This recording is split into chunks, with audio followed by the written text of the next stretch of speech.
so excited to be here with you today. So excited to be here with you. So today we are actually talking about the conditioned self, and we are about mastering our conditioned self. So who's with me? Put a yes in the comments. We're going to identify the 5 key signs of influence to let you know that when your conditioned self is driving the bus, okay? Because once we have that self-awareness, we're actually able to do something about it, okay? And that's what we're here to do. We are here to be empowered. Are you? Actually, you know what? Let me ask you, are you here to be empowered? Do you want to be empowered? Do you want to make a change in your life? Put a yes in the comments if you do.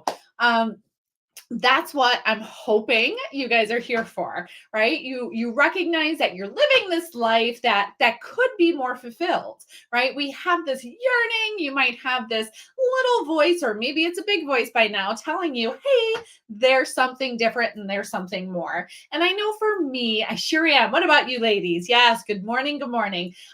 So as we are, hey Michelle, welcome. Hey Sarah, welcome.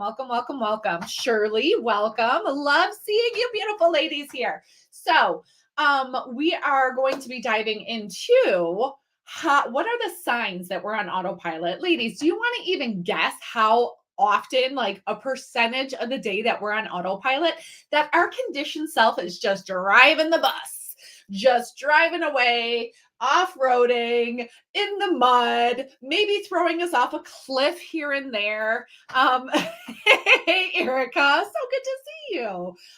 So how much time do you think we spend on autopilot? What percentage of our day are we spending on autopilot? And recognizing that honestly, this is when we're on autopilot. This is when our conditioned self has a heyday. She is just like, woo, let's go. I'm going to give you all of the different signs and the ways that our conditioned self shows up. And just making sure that everybody, first of all, has the handout. So if you need the handout, put handout, please, in the comments here. Renee is amazing. She is your success advisor. She's our success advisor here at the Institute for Female Trailblazers. So if you ever see her reaching out to you, wanting to connect with you, that's truly what it is. It's wanting to connect with you, to learn more about you, so that we can support you here at the Women on the Rise private Facebook group, that we can support you in anything that we're doing. Yes, you are here. Always here to support. She's amazing. So we're going to be diving into this. So if you do need the handout, please just put handout, please. She'll make sure to get it over to you. We'll direct message it to you. And again, when we're reaching out, we're really, truly reaching out just to see how we can support you. I know that there's a lot happening out there. You guys all know already that I have my own coaching program, that amazing women come into this coaching program. There are amazing women here in this group, but we also have a lot of free master classes, which one of them is tomorrow. It's about aligning with your legacy. We're talking mindset work, energy work, and mission work. So if you have not already, I know I jumped the gun on this, but it is a free master class for you. It starts at 12 p.m. Eastern time. So again, making sure that you are there. This is for you, to support you. There are not going to be any recordings with it. So, and I saw that Michelle saw this. Hey, Tammy, welcome. So I saw that Michelle saw this, is that we are actually, I have decided, Renee didn't even know this, but I was just like, I want to give a gift to you guys. So my birthday is tomorrow. I am celebrating, and I love to give gifts. So that is what we are going to do at the end of the 90-minute masterclass, is that I'm going to gift you something. And it is something in my toolbox of really powerful tools to help you get unstuck and to move forward, all sorts of fun stuff. So anyways, I'm so excited. Hey, Margaret. Oh, our very own Trailblazers here. Margaret, check her out. She actually wrote a book. You can get it. We have another Trailblazer, and Margaret went through the Institute Institute for Female Trailblazers, the coaching program. When she went through it was the Next Level Life Purpose. Now it is a Legacy Foundations program. So she wrote a book. We have Katie. Yeah, how many freak? That's so funny. Take it with you. I've done 8 classes that I've had so far. Oh, beautiful, beautiful. So yeah, check out Margaret's book. She has a really cool book on Amazon. I believe it is, right, Margaret? And we also have Katie Myers, who you might know as my co-host on Sit Crooked Talk Straight. We just, 2 gal pals sitting around shooting the shit. So she actually has her book coming out as well. So 2 beautiful trailblazers. Katie went through, she's one of my best friends, and she actually went through my program too. So, anyways, enough about that. You guys are here to learn about the conditioned self, mastering the conditioned self, and recognizing when she's showing up. Okay. So, for anybody out there, hey, oh, Tammy, oh, I hope that you didn't get kicked off. I see that you're here again. Yeah. Oh, I love it. So, how many of you know what the conditions are? Oh, I didn't even give you how much time we're actually on autopilot. All right, let me refocus. This is so funny. I'm like, okay, I was just writing an email to you guys actually about tips of how to stay focused. So I'm going to actually take my own tip and just center in for a minute. There's a lot of great energy. So we are in autopilot or on autopilot for about 90. That's a 9 and a 0, 90% of our day. Okay. Does that surprise anybody? Put a yes in the comments or like, no, of course I know that I'm on autopilot. I was super surprised at like the 90%. So 90% of our day. So that means really just 10% of our day is spent in awareness of like what our thoughts are, what our beliefs are, what, like who's driving this train, right? Autopilot, 90%, right? Crazy. So being able to recognize that, I like to bring that statistic up just so you know that you're not alone. Okay, like statistics are helpful in knowing like this is the majority of people. So looking at 90% of the time, what we want to do is actually increase our awareness, right? So you guys are here to find out how to identify those 5 key signs that our conditioned self is influencing our today, like our right now, right in this moment, that it's influencing it. So this is what we're looking at. Yeah, we do need to bring that number down. So what we're looking at is creating this shift from like autopilot to being fully present. And again, I'm not talking about being present and like aware of all of your thoughts. That is, I would say, impossible because we have like 65,000 thoughts a day. So, and just think about how scattered we can be as far as just like thoughts when we're just aware of 6,500 of them. Okay. So when we're looking at this, it's really when we want to master our conditioned self, part of that mastering is the self-awareness. So what is the conditioned self? How would you describe it? How would you describe your conditioned self? Being able to recognize your understanding of it. And I will bring to you my understanding of it as a professional psychotherapist, right? Dealing with the conditioned self, and just personally how I was running out from my conditioned self, even as a therapist, a seasoned therapist, and going to therapy myself. I'm like, wait, I'm sorry. You're telling me that somebody else is driving this bus, like it is not actually like I'm not really present and coherent here. Okay. All right. So anyways, what we're looking at as far as the conditioned self. So the conditioned self, I want you to think about this. It's truly the experiences that have impacted our life, and they left our inner child part of us hurt in some manner, right? It causes us to feel unsafe. So we go through life and we have these experiences. And some of us can remember way back to like when we were 3 or 5, and some people can't remember until they were 15. Okay. And our conditioned self is, again, so many different time frames throughout our life can we identify the conditioned part of us. because it's how we were impacted. And this experience conditioned, shifted the way that we view ourselves, the way that we view the world, the way that we view relationships. All right. So we were hurt in some way, and that sticks with us. Not only does it stick in your mind, right? We have these mental notes, right? But we also have these somatic memories. So our body also remembers.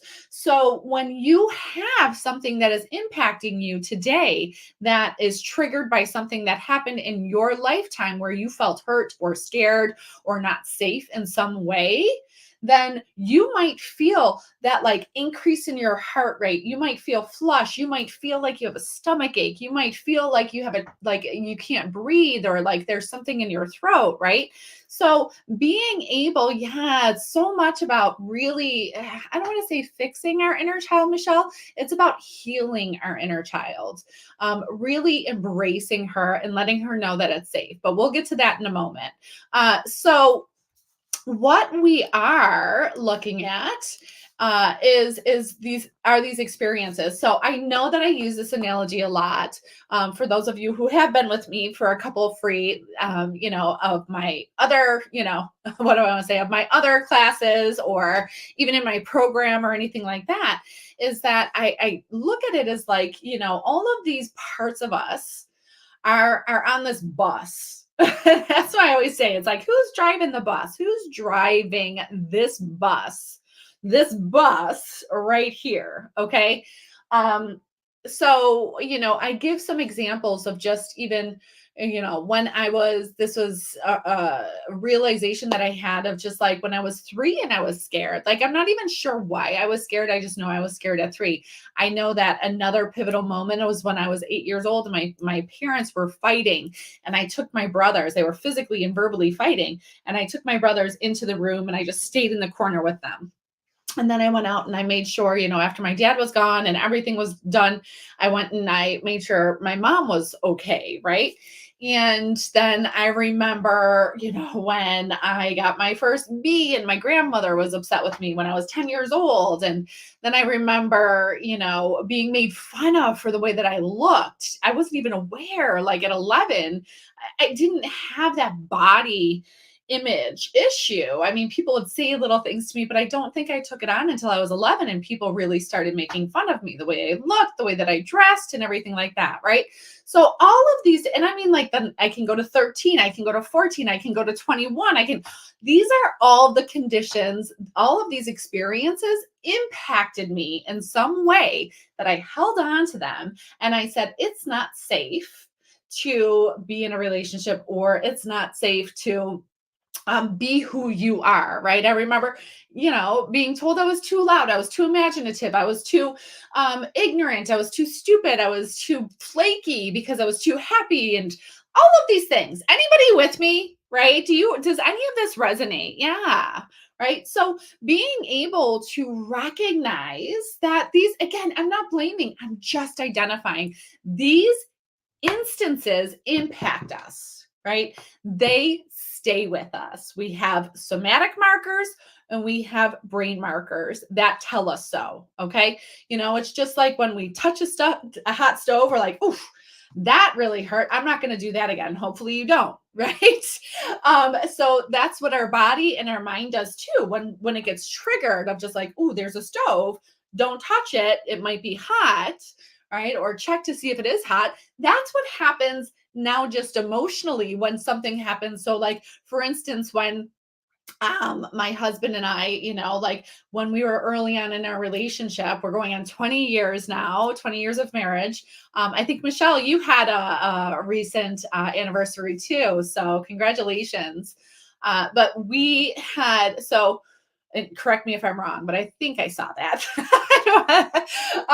So being able to recognize, like when we were early on, anytime like he just speaks very loudly, and when we would not agree, my body remembers that time when I was 8 years old, and when things got hot, and they got dangerous in my household. So what would happen, right, is just like all of that would come back up. And guess what? My 8-year-old's driving the bus. And now it's up to us, as the loving, as the adults that we are, to step in and actually take the wheel from the 8-year-old and tell her it's okay, I got us. So I'll talk a little bit more about that. Hey, Michelle, welcome. So as we're looking at this, right? So that's the conditioned self. Who's driving the bus? And I want you to check in with yourselves right now and identify who's driving the bus. Maybe it is I'm about to be 45 tomorrow, your 45-year-old self, right? Maybe it is. Maybe that is your loving, wise adult as you are right now. Like I'm actually aligned with my authentic self. I feel centered. I feel connected with my spirit. Like those are all the signs of the authentic self. I'm scared to take this next step, but I know it's the right thing, so I'm going to do it. That's the authentic self too. So anyways, maybe it is, but maybe it's your 8-year-old, maybe it's your 25-year-old, maybe it's your 35-year-old, and something that happened there that's driving the bus. So just recognizing it, putting it in there, putting it in the comments. How old are you today? Who's driving the bus? Is it and if you don't want to put the age, just put whether or not it's your authentic self or your conditioned self. Okay. So with that, again, if you need the handout, I'm going by the handout now. If you need the handout, just put handout, please. And Renee will be sure to send it over to you. So how was the conditioned self created? I'm not going to spend too much time on this because I feel like I gave a couple examples as I was going through what the conditioned self is. So with the conditioned self, it's really, it's created, like I said, from these earlier experiences where, first of all, maybe you were taught that it's not okay to have your own opinions, or you were punished for speaking up, right? You may have said something. And I know one of the women in my program, this is something that she worked on, was just like, she was made to feel like it was okay to actually express herself. But then she found out quickly that it really wasn't, right? It's not okay to have your own opinions. Her punishment was more of just like the demeaning of just like, that's the dumbest thing I've ever heard. Or, those weren't her words, but I know I've heard that before, right? So being able to recognize, yeah, oh, beautiful, Gigi. Yes, your authentic self is driving the bus. Love it. So when we are looking at this, it's, taught that it's not okay to have your own opinions, punished for speaking up, right? Or I don't know, maybe you were in that space where it's just like children should be seen and not heard, right? That is also how the conditioned self is created. We're not okay to have our own opinions. We're not okay to have our own views or belief systems. That's one way that the conditioned self is created. Another is when you're being verbally shamed or criticized, right? So I gave the example of like, that's a lot of bullying when we look at this. And it could be bullying from our peers. It could be bullying from our caregivers, right? Where they don't consider it bullying. And again, this is not to point the finger, okay? When we are talking about empowerment, we are not empowered when we're blaming. We are actually empowered when we're just bringing it to awareness so that we can then choose how we want to live, right? So when you're being verbally shamed or criticized, that's when a conditioned part is created. And let me just identify too, our conditioned part is still with us because it feels like it has an obligation to protect us, right? So that's how we know, and I'll go into the 5 signs your conditioned self is in charge. But that's sort of like how we know if, our conditioned self is coming up. So this is how, if we're verbally shamed or criticized, that sticks with us. And we're like, whew, it's not okay to be myself or say anything because I am I'm being shamed. The third way that the conditioned self is created is that you are actually made to feel responsible for your caregiver's happiness. Right. And if you've done this as a mother, I just want you to be really, really compassionate with yourself because we do the best we can until we know differently. And then we can choose to do differently. Hey, Kathy, welcome. So being able to see, like, if you were made to feel responsible for your caregiver's happiness, this is a way that the conditioned self was created, right? It turns out into people pleasing. It turns out into trying to manage everybody's emotions and to like just appease. Right. It's just like, are you happy yet? Are you happy? Can I soothe you? Right. And I know a woman in that is going through one of my programs that is going through this, just like as she has recognized that she has done this right during really difficult times. And I said, how beautiful that you are aware of this now. What do we want to do with it? Right. So, anyways, but this happens a lot. In households of like abuse or even substance abuse and stuff like that. So the fourth way the conditioned self is created is through that your emotions were invalidated. So you were feeling hurt or sad or whatever. And hey, Nicole, welcome. And being able to see that when we were vulnerable with our emotions, maybe we cried in front of somebody and we got in trouble for crying, or we were just like, what are you crying about? Right. I remember my father saying that. Hey, Leah, welcome. I remember my father saying that, of just like, when I was crying, he's like, what are you crying for? I'll give you something to cry about. Like, not the best response, and it is what it is. So there, and then the last way that the conditioned self is created is through abuse, right? Is through physical, sexual, verbal abuse. And to recognize that impacts us, that greatly impacts us. There's The Body Keeps the Score by Besser Vanderkolk.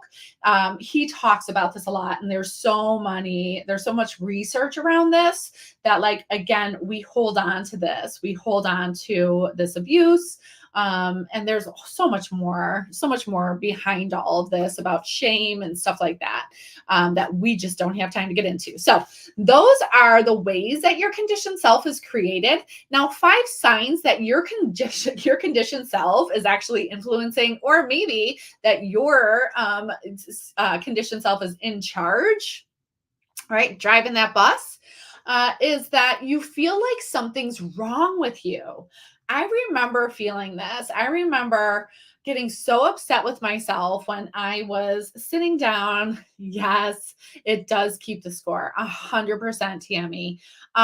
It will tell you, it will not lie to you. If something is wrong, it will tell you.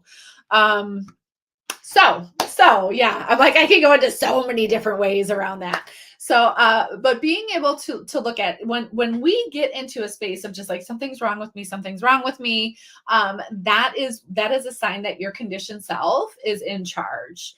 All right. Why can't I just be? I remember, this was a theme that came throughout my life and throughout my adult life. Nobody had to say it to me anymore. I'm like, why can't you just be grateful for what you have? God, you're such a spoiled brat.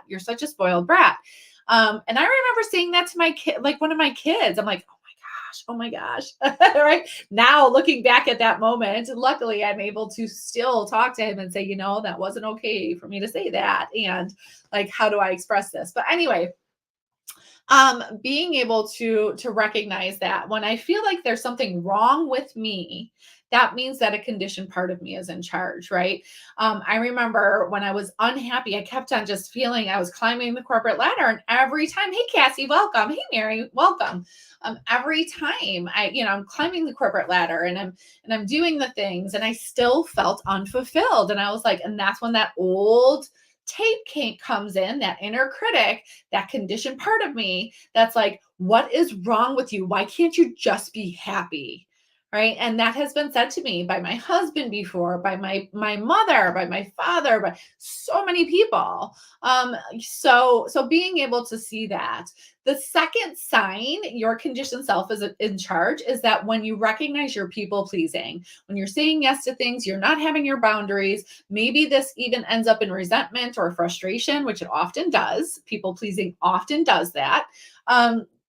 because we're moving from a place of obligation rather than inspiration. So when we're people pleasing, we stretch ourselves too thin. We say yes to things that we really don't want to do. We say no to things that we really want to do, maybe, and being able to say, well, every time. I remember a big thing that helped me over and over and over. It was like my mantra forever when I was trying to get out of this people pleasing, because I definitely was that. Right? It was just like, because there was fear there. There was fear that I was going to be rejected and stuff like that. Anyways, and plus, I was just trained so well to people please. Anybody else? Put a yes in the comments. Yeah, people pleaser. Hey, Brooklyn, welcome. So hey, Catherine, welcome. So being able to recognize that, like, my conditioned self is in charge when I get into people pleasing, right? And again, we're trained at such an early age to do this.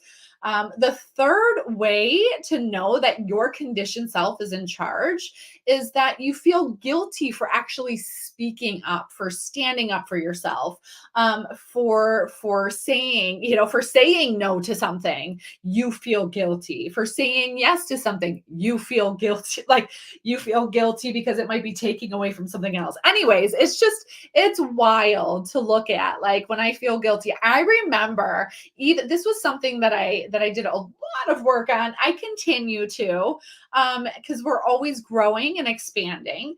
Is that even when I was in management, I felt like whenever I was assertive and said, hey, this is what I really need from you. How can we get this done? Whatever. Like, I noticed that we're not doing X, Y, and Z, blah, blah, blah, whatever. I would feel like the worst person in the world. I would call myself in my head. I'm like, God, I'm being such a bitch, when that's so far from the truth, right? So, but when that's how I would feel guilty, or I would feel guilty when I just wanted to hang out with my one sister, and I didn't. This happened, quite a bit when I first moved back home. Is that, I had been gone for 20 years, right? And I wanted to re-engage slowly with everybody, but they had a dynamic of their own. My family was living without me for 20 years, right? And they had a dynamic of their own where they all were very intertangled and intertwined, and they do everything together and stuff, which is beautiful, and overwhelming for me. So whenever I would reach out and I'd be like, hey, do you want to do this thing with me or whatever, to one of my sisters? And then all of a sudden, my mom and my other sister, maybe my brothers, are hurt. Like, everybody's like, man, I'm like, what the heck did I do? Right. And then so I would start to feel a little bit guilty, like, should I? But like, thankfully, I had done enough work that I didn't spiral out into that guilt stage, that I was able to say, wait a minute, no, like, this is healthy to want to, like, spend time just like one-on-one with people, or just like, there are certain things that I just want to do with different people. It's wild. It's wild. So yeah, beautiful. Um, so looking at that, and then the fourth sign that your conditioned self is in charge is that you feel inadequate and you're highly critical of yourself, right? I can never do anything right. Why can't I just get this right? Why can't I do anything right? That's that feeling that the conditioned self has. Because again, I know this sounds wild, but our conditioned self is us. Like, if I tell you that you suck and whatever, like, nobody else can hurt you, that is the biggest lie ever. Or, and this goes into a whole lot more, as far as just like when we're looking at, the like being critical of ourselves, we believe that if we're not critical of ourselves, we're not going to move forward. But again, that's a whole nother thing on self compassion. So, the fifth sign that your conditioned self is in charge is that you are self aware. You're like, oh boy, here comes my 8-year-old self. And then you still sabotage, right? Or you are self aware of what you want, what you need to do. This is a better way to sort of know. You know what you need to do to change, right? Like, well, gosh, I have to do X, Y, and Z. And yet you still don't do it. You still sabotage. This was something that was part of my process in my book writing, again, I'm not self-publishing, so I'm getting my proposal together and everything like that to send out to editors and to publishing agencies and things. So being literary agents, that's who I'm actually getting it out to now. So, but before, I remember having this conversation of just with my husband because I know what I have to do. I did the things. I'm like, I scheduled it into my CEO schedule. I did this, I did that, whatever. And and I still wouldn't keep my commitment to myself and I wouldn't do it. So, and I knew that there is a bigger part of me that is just like so petrified to be rejected, to actually be successful and have somebody take it on and then be responsible for doing it. And then there was some fear about like when it actually gets out, what's my family going to say? Like, how are they going to take it? Right. So I knew the internal blocks and I knew what I had to do that. And I just remember talking to my husband about my frustration. He doesn't get this stuff, which is fine. But he's just like, well, did you try blocking it out? Did you try to commit? I fucking did it all. I did it all and it's not working. I know what the problem is. I need to work through it. Anybody else really relate to that? Hey, Shannon Ann. Oh my gosh.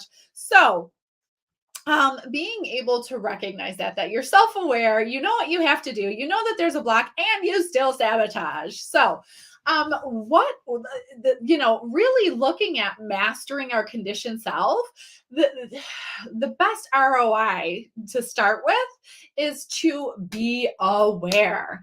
That self-awareness, like I said, the majority of people are out there living in their conditioned self. Okay. So when we can enhance our awareness of when we are living from our conditioned self, when we're making decisions from our conditioned self, when we're acting from our conditioned self, and sometimes it's more apparent than others, right? Where I always say, I'm like, she can be a little sneaky, and like the more aware I am, the sneakier she gets sometimes. But being able and then sometimes it's just like, I know that I'm in my 10-year-old self. I'm like, I'm not doing it. So being able to really, that's mastering your conditioned self, is truly about that self-awareness. And then learning the tools to heal that part of you, that conditioned part of you. Part of that is developing and identifying our loving, wise adults. That's going to be for another day. I'm going to teach you about the loving, wise adult, but sort of in essence, a little like snapshot of what our loving, wise adult is that we all have one. I don't know if you guys have heard this. Did I say hi to Kathy? I thought I saw her here. Anyway, sorry. Being able to recognize that we have had really loving actions throughout our life as well. When we did decide to speak up for ourselves, and maybe it didn't go as planned, but we still were there speaking up for ourselves. When we did decide to say no to something that we really didn't want to do, that is part of our loving, wise adult. We all have one, and everything. And I don't know if you guys have heard this. Is what I was going to say. Everything that we need is within us already. I am sometimes just the guide back to yourself, okay? To listen to her because she is covered up with all sorts of trauma and all sorts of conditioning and all sorts of shame, that we peel it back layer by layer and heal each part of that. So, and it doesn't take long. It's not like it takes when you're going to be in therapy forever or anything like that. It's really healing these core parts so that we can act in accordance with our authentic self and really live the life that we were meant to live. So that is what we are all about here. Tapping into that loving, wise adult. She's there. So just like a little bit of homework for you would be to identify some loving actions that you have taken for yourself, right? And focus on those and recognize that is my loving, wise adult. And that is who we want driving the bus. That is who we want going up to our 8-year-old and saying, sweetie, you can't even see over the wheel. It's going to be okay. I got us, and move her to the back. So if you're ready to learn more about what to do when your conditioned self is showing up, join the masterclass tomorrow at 12 p.m. Eastern. You have to register. It's a free masterclass aligning with your legacy, where we're really talking about that mindset, the mission that you have for your life, and the energy that you need to really bring it to fruition. So be sure to register for tomorrow's masterclass. I'm so excited to be celebrating you all on my birthday tomorrow during this masterclass. And if you haven't heard, during this event, I will be giving away free offer to everybody that's there and has stayed throughout the entire masterclass. So be sure to secure your seat. We will see you tomorrow at 12 p.m. Eastern time to be able to align with your legacy. So, sending so much love, so much light. Remember to stay compassionate, stay curious, and always, always let your legacy shine.